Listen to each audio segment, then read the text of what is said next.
ازيكم عاملين ايه؟ يا رب تكونوا بخير. النهارده هنعمل مع بعض ماسك تحفه للبشره، تفتيح وشد ونضاره.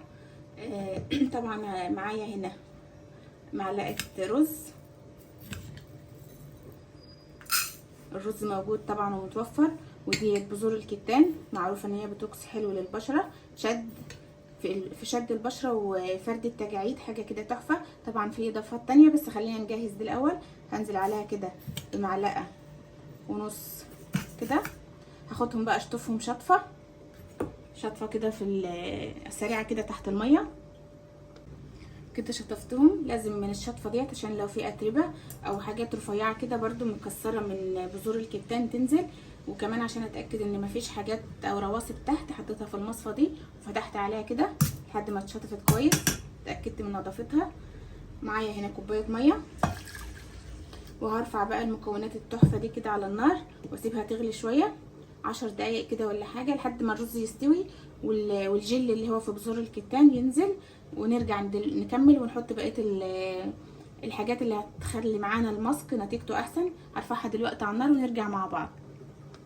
تعالوا كده اوريكم قوام الماسك بعد ما غلي شويه على النار. شايفين الجل بتاع بذور الكتان بيبقى سميك كده، بس لسه ما استوتش حبايه الرز، ولسه هسيبه كمان شويه، بس حبيت اوريكم القوام.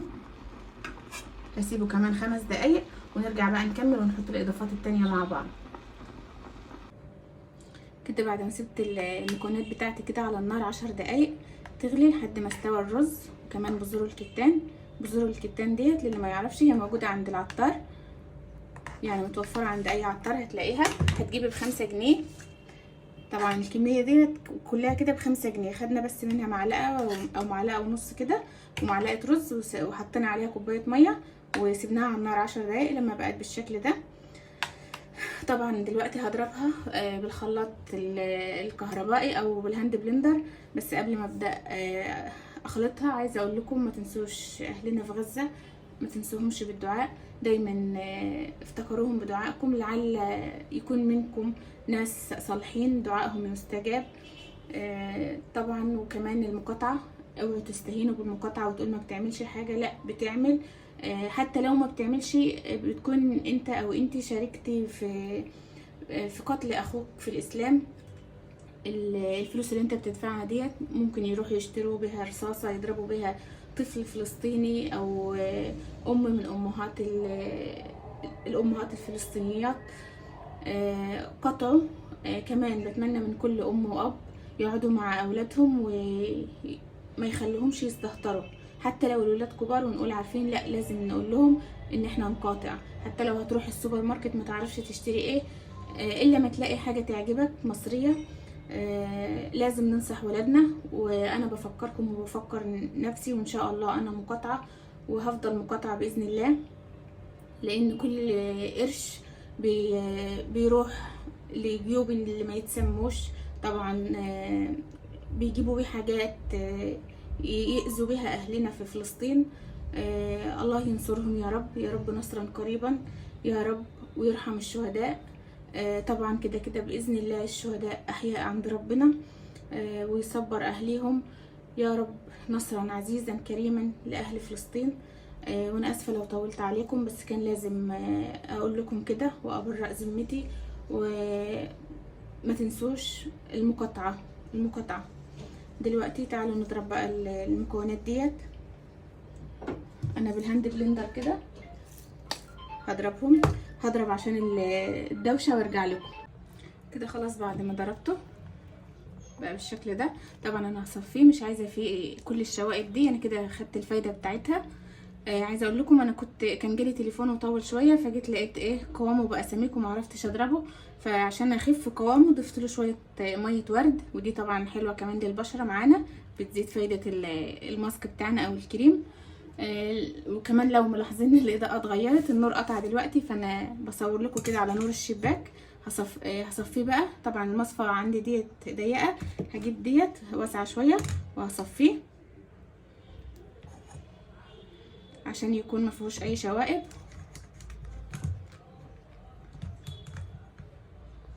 وكده بعد ما صفيت الماسك بتاعي طبعا طلع الشوائب دي، شايفين ديت مش هرميها، دي طبعا صنفره حلوه للجسم. لو داخله تاخدي شاور هتعملي بقى صنفره لجسمك تحفه، هتشيلي الجلد الميت وهتخلي لك جسمك ناعم جدا. فديت انا هعمل بيها صنفره لجسمي، هخليها كده اركنها على جنب. ودي اللي احنا صفناه، هنزل بيه كده في حاجه كبيره عشان نحط بقى الاضافات. شايفين ما عادش في اي شوائب تضايقنا على البشره ولا تلزق في بشرتنا وتغلبنا واحنا بننظف بشرتنا. هحط كده معايا نص ليمونه. طبعا الليمون فيتامين سي، بيفتح البشره جدا جدا وبينظف المسام، بيخلي بشرتك بعد الماسك ده تزيق كده لانه بينظف كل الدهون اللي في المسام. هحط كمان معلقه نشا. النشا معروف نتيجه التفتيح بتاعه، بيفتح برضو البشره جدا.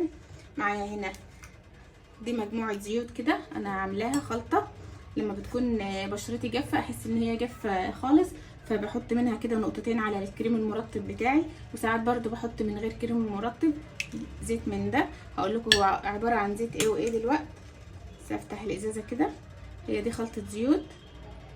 طبعا مش اي زيوت تتحط على البشره، لازم تكون زيوت مساماتها بتدخل في البشره كده.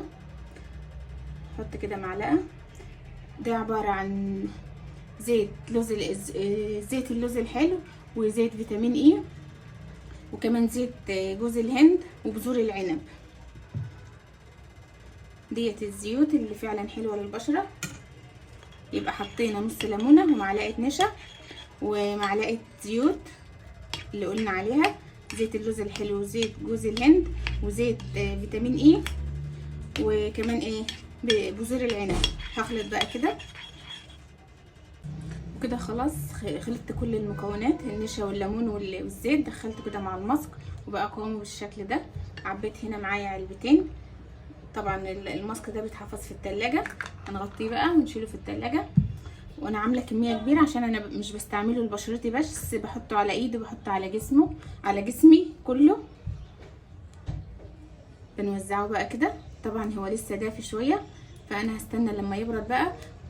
طبعا بشرتك تكون معلهاش اي ميك اب ونضيفه ومغسوله كويس، وهتوزعيه بقى على بشرتك وهتسيبيه نص ساعه.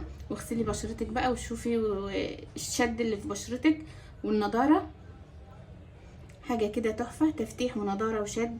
كمان هيخلصك لو عندك اللي هي البثور البيضاء والسوداء، كمان هتخلصي منها بالماسك ده.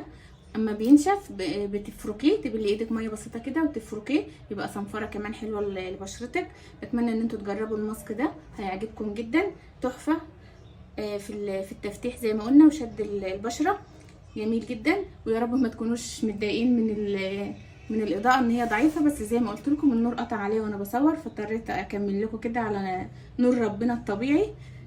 كده خلص الفيديو بتاعي النهارده، يا رب يكون عجبكم. لو عجبكم ما تنسوش تحطوا لايك عليه، وما تنسوش تشيروه مع اصحابكم وحبايبكم، وكمان ما تنسوش تقولوا لي رايكم تحت في التعليقات. ولو عندك اي مشكله في بشرتك برضو اكتبي لي عليها، وان شاء الله اعمل لك ماسك يحل لك مشكلتك دي باذن الله. وكمان ممكن اقول لك على حاجه من الصيدليه لو حابه. ان شاء الله قريب هعمل معاكم ماسك للناس اللي بشرتها بتتاكسد، في بنات طالبين مني. وكمان هقول لكم على نوع حبوب حلو جدا من الصيدليه انا بستعمله، كمان بيمنع هو مضاد للاكسده لو بشرتك زي ما قلنا بتتاكسد. هي اكسده البشره سريعا كده، يعني مثلا اول ما بتغسلي وشك بتكون بشرتك نظيفه وبيضه، بعد شويه بتحسي ان هي اتاكسدت يعني اسودت كده. استنوا ان شاء الله الماسك ده. الماسك بتاع النهارده كده خلص معاكم، اتمنى ان انتوا تجربوه، هيعجبكم جدا. وسلام. تعالوا نشوفوا الجمال اللي انا جايبه لكم النهارده. شايفين الشغل اللي قدامكم ده؟ الحاجات ديت وحاجات تانية كتير بتعملها واحده صاحبتي، ده شغل يدوي. شايفين الخرز والجمال والشخاليل الحلوه دي انا اللي طالباها، بس هي طبعا عندها وبتحطها. عايزه اقل، عايزه تكتري عن كده، موجود. بتمنى لو حد عايز من الحاجات الحلوه دي يقول لي وانا اخليها توصيه. عايزه اقول لكم بتعمل كل الالوان، تعمل كمان للاطفال. طبعا دول لبنوتين كده صغيرين، تكتب كمان حروف اسمهم عليهم. افتحهم واوريهم لكم.